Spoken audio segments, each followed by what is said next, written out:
Olá, sejam bem-vindos e bem-vindas à nossa aula de Ciências Humanas e Sociais Aplicadas para o Ensino Médio da Rede Estadual de Goiás. Esse é o projeto Seduc em Ação. Eu sou Fernanda Serbeto, sou professora de História. O tema da nossa aula de hoje é a Declaração Universal dos Direitos Humanos e Movimentos Sociais. Conteúdo importante para vocês, estudantes do ensino médio. Vamos lá?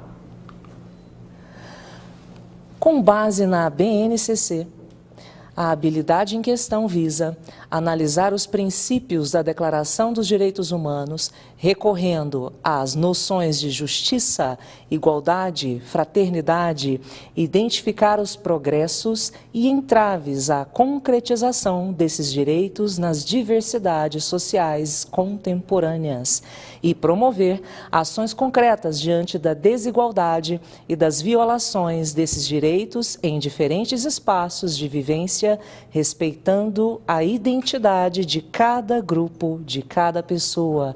É bem amplo, é bem abrangente, né? E ainda, pensando a habilidade prevista pelo nosso documento curricular para o ensino médio no estado de Goiás, pensamos então em analisar os princípios da Declaração Universal dos Direitos Humanos, identificando os progressos e entraves, a concretização desses direitos para refletir sobre as desigualdades sociais no mundo contemporâneo. O tema da nossa aula, objeto do nosso conhecimento, é a Declaração Universal dos Direitos Humanos e Movimentos Sociais, também com ênfase no Brasil. Vamos desenvolver isso dentro desses objetivos aqui. E eles casam com a matriz de referência do Enem, na competência 5, servindo para nós, então, tanto na construção dos nossos temas para a terceira série, quanto também já nos preparando para o Enem, que está chegando, né? Vamos utilizar esses conhecimentos históricos para compreender e valorizar os fundamentos da cidadania e da democracia, favorecendo uma atuação consciente do indivíduo na sociedade. E para começar, eu já trago para você aqui o trailer do filme Olga. Você vai poder acompanhá-lo lá na plataforma através desse link. E a ideia é justamente para que a gente alcance uma noção fotográfica do contexto histórico do populismo no Brasil, bem como para que se incite ao debate sobre direitos humanos. A ideia, queridas, é justamente que a gente pense o quanto a questão dos direitos humanos já havia sido discutida no começo do século XX. Já tem remanescências da Declaração dos Direitos do Homem e do Cidadão desde a Revolução Francesa, final do século XVIII, com grande ênfase no século XIX. E quando paramos para pensar o começo do século XX, tanto no Brasil, na América Latina, sob forte influência de governos autoritários, totalitários no continente europeu, nós paramos para perceber fortes tendências autoritárias, exacerbadas, xenofóbicas, racistas, de grande intolerância política, entre outras intolerâncias ideológicas, que acabaram também chegando aqui. Quando reparamos, por exemplo, toda a situação vivenciada pelo casal Olga Benário, ou Olga Prestes, se preferirmos, né? E o próprio Luiz Carlos Prestes, na militância política contra o autoritarismo, contra toda aquela questão exacerbada da intolerância política no Brasil dos anos 30, nós percebemos que eles já traziam consigo na bagagem toda essa gama de conhecimento, todo um aparato tecnológico, mas com grande foco em pensar os governos que aqui haviam se instaurado. Embora fossem governos que representassem um grande estadismo quanto ao desenvolvimento tecnológico. Assistam posteriormente na íntegra, tá? É um grande clássico do cinema brasileiro. E avançando com você, trago aqui para você uma outra ideia também relacionada a essa questão dos exageros, dos crimes contra a humanidade que motivaram então uma maior seriedade sobre a questão dos direitos humanos. O personagem da Olga Benário, além de muita violência e muita intolerância vivenciada tanto no seu país, a Alemanha nazista, quanto no próprio Brasil, governado pelo presidente Vargas, nós vamos perceber aí aqui uma imagem de crianças no campo de concentração, vitimadas então, ora pela sua religião, ora pela religião dos seus familiares, pelas suas etnias, pelas tendências ideológicas que seus familiares tivessem adotado. Nós sabemos de números que correspondem a quase 10 milhões de mortos nos campos de concentração durante a Segunda Guerra Mundial. E foi assim também que o nosso personagem do trailer do filme anterior acabou se perdendo. Olga Benário também foi executada no campo de trabalho forçado, ali naquele contexto da Segunda Guerra Mundial.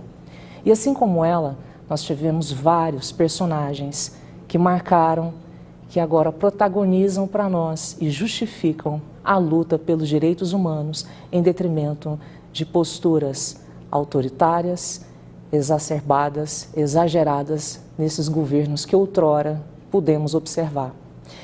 Tanto é que de 20 de novembro de 1945 a 1º de outubro de 1946 aconteceram vários episódios dos julgamentos de Nuremberg. Punições atribuídas a grandes lideranças, sobretudo do nazifascismo, que acabaram então tendo que responder por tantas vidas que sucumbiram nesse contexto, abrindo um grande debate para um maior respeito para os direitos humanos. Tanto que ao término da Segunda Guerra Mundial foi criada nos Estados Unidos a ONU, a Organização das Nações Unidas, cujo foco é justamente celebrar a Declaração Universal dos Direitos Humanos. E é em nome deles que continuamos aqui, fortemente militantes, né? Defensores, com grande ênfase.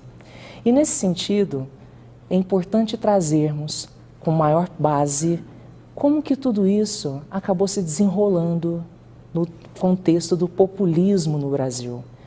Quando a gente começa a pensar o populismo no Brasil, nós vamos começar falando sobre a Era Vargas, já no próximo slide, quando eu for te mostrar.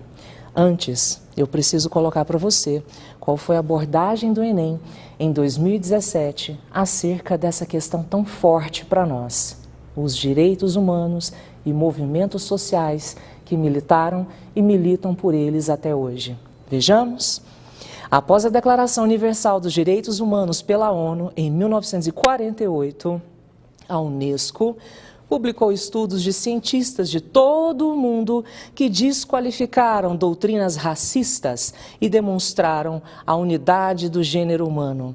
Desde então, a maioria dos próprios cientistas europeus passou a reconhecer o caráter discriminatório da pretensa superioridade racial do homem branco e a condenar as aberrações cometidas em seu nome.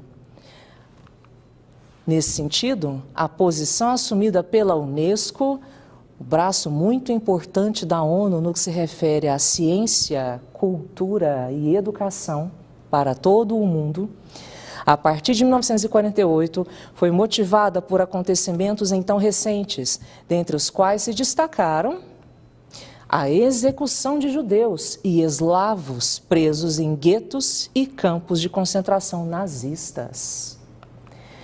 Quando eu falo para você sobre tudo isso, eu ainda quero questionar os conhecimentos que você já traz consigo aqui para essa aula, para a execução das nossas atividades. Coloquei para você lá na plataforma, depois você acessa pelo link, um exercício no Jamboard, em que eu te pergunto, o que caracteriza um governo autoritário? Te pergunto também, defina direitos humanos. Te pergunto ainda, qual a eficácia da ONU em proteger direitos humanos na íntegra, até agora, na atualidade? Também te peço que você descreva o Holocausto, toda aquela tragédia que marcou, que maculou os direitos humanos no contexto da Segunda Guerra Mundial. Te sugiro ainda quais posturas do Estado brasileiro acabaram então ferindo os direitos humanos de Olga Prestes. Caso você consiga, assista na íntegra o filme, ou ao menos o trailer, para que a gente tenha pertinência aqui nessa atividade. E quando falamos então da grande figura que marcou a história do Brasil, o presidente Vargas, de longe, talvez um dos maiores estadistas que nós tenhamos tido aqui na história do Brasil, uma das figuras mais relevantes do século XX para nós, tá?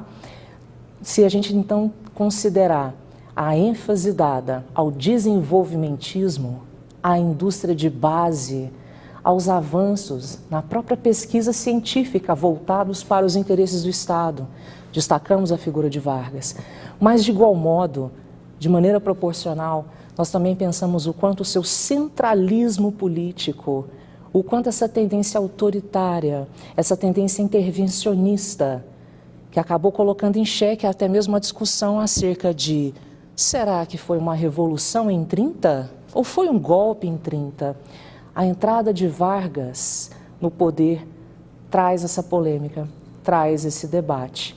Uns veem, por um lado, uma grande gama de mudanças com a sua chegada, principalmente considerando o aspecto desenvolvimentista. Outros já veem tendências extremamente conservadoras e autoritárias, não é mesmo?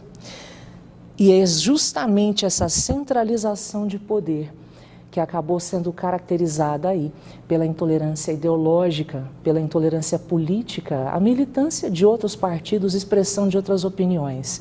Por isso foi tão cruel, tão grave o trato com Olga Prestes no Brasil. E assim, o Enem 2021 traz a seguinte discussão. O governo Vargas, principalmente durante o Estado Novo, de 1937 a 1945, pretendeu construir um Estado capaz de criar uma nova sociedade. Uma dimensão-chave desse projeto tinha no território seu foco principal, a ideia de integrar o território nacional brasileiro.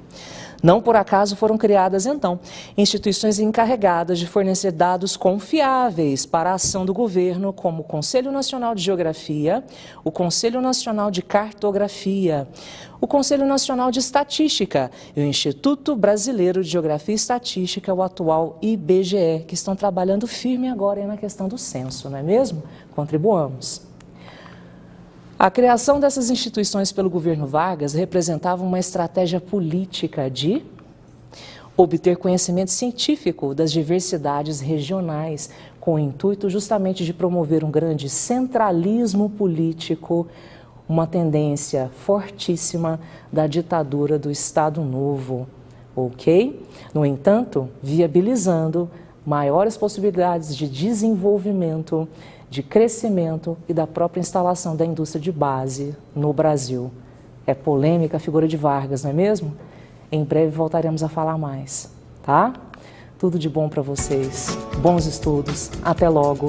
Não saiam daí, assim que virar o intervalo, nós vamos ter aula de Educação Física com o professor Marcelo Amorim, para você, estudante do ensino médio. Forte abraço, beijão, tchau, tchau.